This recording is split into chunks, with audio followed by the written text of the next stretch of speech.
From the first movie and up until recently, Walt Disney movies have been saturated with the gender stereotypes on men and women. Take Cinderella, for example. She's a woman who cooks, cleans, her life is in the home.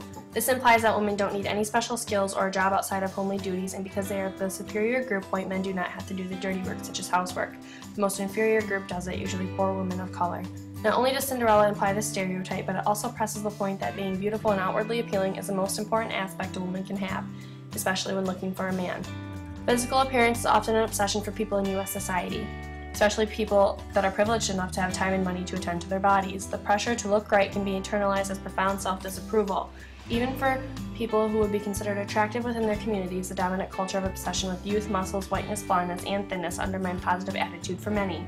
This is displayed when Cinderella arrives at the ball. The prince falls in love with her the moment she walks into the ballroom, not the moment she speaks, not the moment that she states an opinion, and not the moment he sees her personality. The prince falls in love with her beauty. Cinderella is pressured by society and step-family to look pretty enough for the ball. Just as Cinderella is pressured back in the 1600s, women today are pressured to look their best at all times.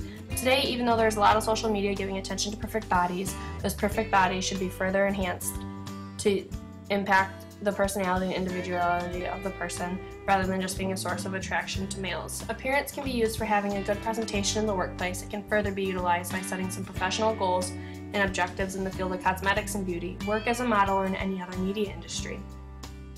Today's Cinderella won't get married and won't spend time for the beautification of her domesticated life, but the prime trait of today's Cinderella would be the possession of her own wills and desires rather than just being a slave of opinion. Today's Cinderella would be more multitasking, skilled, sophisticated, and efficient.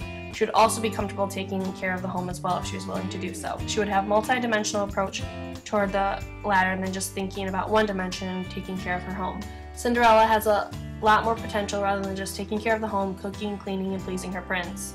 This shows that the principles of women empowerment would not merely work for the building the confidence of Cinderella, but would also allow other women to stay competitive in society. This environment of competition and race would ultimately raise the standards of society. A prosperous society would always require the equal participation of men and women. Cinderella was being underutilized by just engaging her in domesticated tasks, but now Cinderella shall struggle to work on herself and strengthen herself to contribute positively in the society. Another movie that has created gender stereotypes for women is the Disney movie Mulan. One of the biggest gender stereotypes in this movie is the superiority men have compared to women. In the beginning of the movie Mulan, she is ready to be evaluated by a matchmaker for future matrimony. In the process of getting dolled up and preparing to be evaluated on physical appearance, one of the girls says, "Wait and see, when we're through, boys will gladly go to war for you."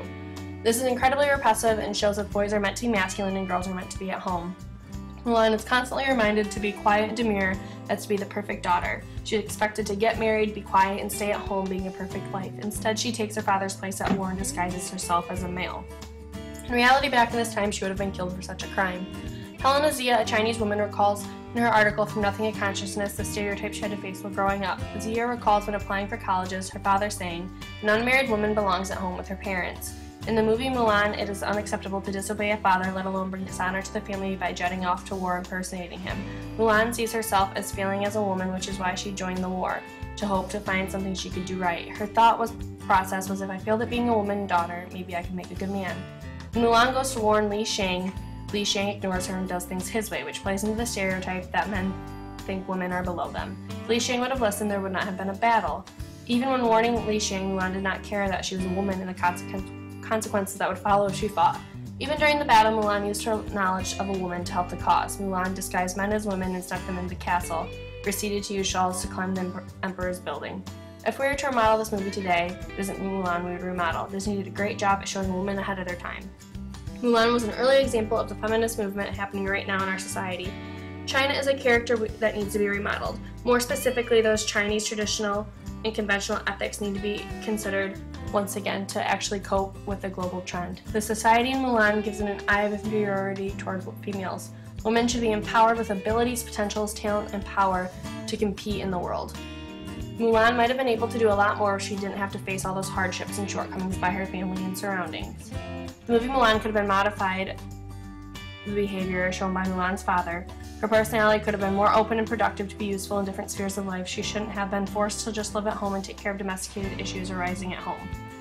She had a lot more to discover within herself, which remained impossible due to the stereotypical and unsupportive behavior towards her. One thing was common when comparing these characters. It was the liberty, freedom, and support to back themselves. Created using Powtoon.